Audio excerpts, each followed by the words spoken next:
Brought to you by NBC bearing, भारताची पहिली bearing उत्पादक। महाराष्ट्र राज्यामध्ये माननीय मंत्री छगन भुजबळ साहेबांनी ओबीसी समाजाची आणि ओबीसी नेत्यांची आज बैठक बोलावल्याचं समजत आहे। मुळात छगन भुजबळ यांचा इतिहास राजकीय आणि सामाजिक समजून घेणं गरजेचं आहे। माननीय छगन भुजबळ शिवसेना या पक्षामध्ये कार्यरत होते। त्याच वेळेस भारतामध्ये ओबीसी समाजाला आरक्षण मिळावे या मागणीसाठी ओबीसींची चळवळ मोठ्या प्रमाणात चालू होती। याच दरम्यान 1 जानेवारी 1979 रोजी मोरारजी देसाई सरकारने मंडल आयोगाची स्थापना केली। म्हणजे ओबीसी समाजाची सामाजिक आणि शैक्षणिक काय परिस्थिती आहे हे तपासण्यासाठी मंडल आयोगाची स्थापना केली। नंतरच्या काळामध्ये माननीय माजी पंतप्रधान VP सिंग यांनी 10 ऑगस्ट 1990 रोजी मंडल आयोगाची अंमलबजावणी केली। परंतु याच दरम्यान माननीय मंत्री छगन भुजबळ साहेब कुठेही दिसले नाहीत।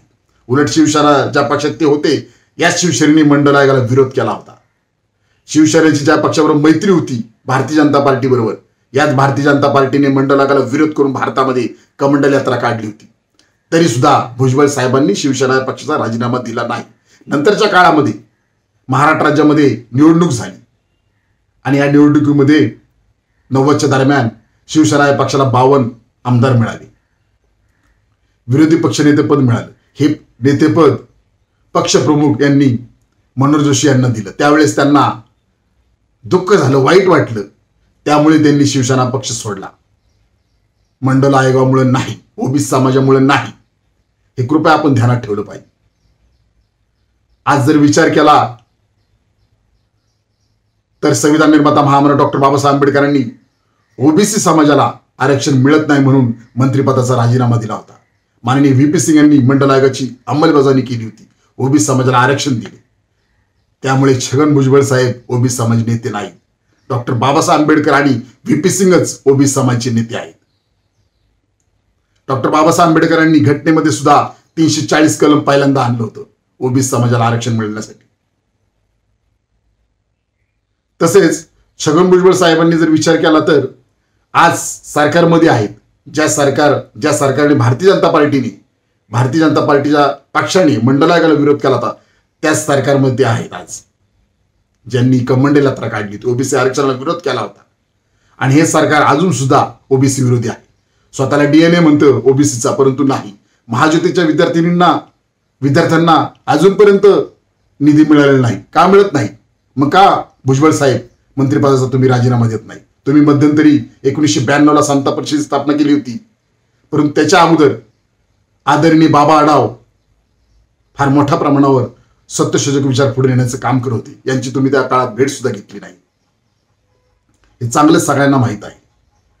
आणि मंडल आयोगाची महाराष्ट्र राज्यामध्ये अंमलबजावणी करण्यासाठी आदरणीय कालकथित गोविंद पानसरे आणि आदरणीय बाबा आढावांनी मोठा राज्यामध्ये अभिमान राबवलं होतं, हे तर सगळ्यांना चांगलंच माहित आहे।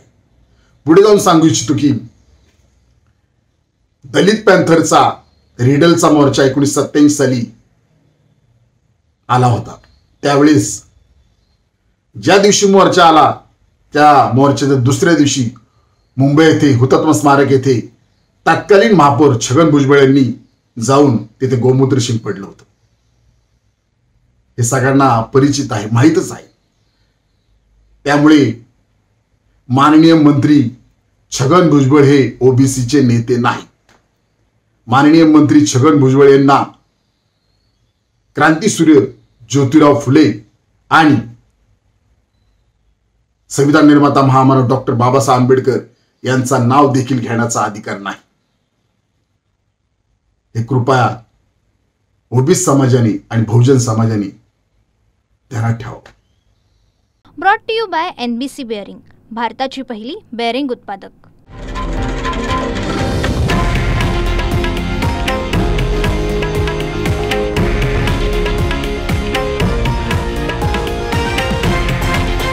हे आहे देशातील नंबर 1 न्यूज नेटवर्क आणि आपण पाहत आहात TV9 मराठी, एकमेव।